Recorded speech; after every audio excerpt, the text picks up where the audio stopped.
Струјата нема да поскапи и од нова година за граѓаните ќе биде со иста цена, а за малите фирми дури и поевтина. Министерот за економија Бектеши, првиот човек на СМ Ковачевски, кој најавуваа мало поскапување, на крајот на иста линија со претседателот на регулаторна Бислимовски, кој апелираше цената на струјата да не се зголемува. Растот на ДДВ од 5 на 10% ќе биде единствената корекција во сметките за струја. Граѓаните да бидат спокојни, сите подготовки се направени, во континуитет ќе бидат снабдувани со електрична енергија, се прават калкулациите од 1 јануари да нема зголемување на цената на електрична енергија за домаќинствата, а најверојатно би имало намалување за малите потрошувачи.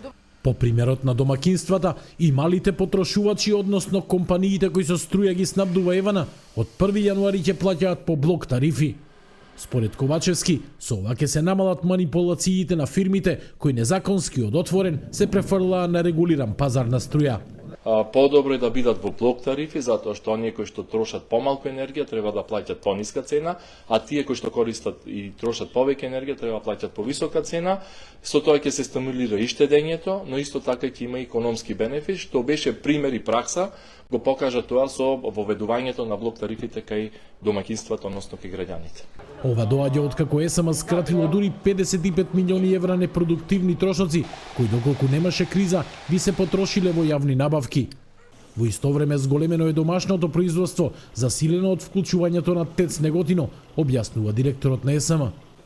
Сепак Неготинската електрана во моментов би произведувала поскапа струја од Берзанската, па затоа е исклучена, а наместо неа предходните 2 недели се купувало струја од увоз.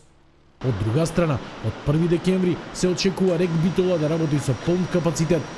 Трансформаторот кој е неопходен за да се пушти третиот блок е на пат од Турција кон Македонија.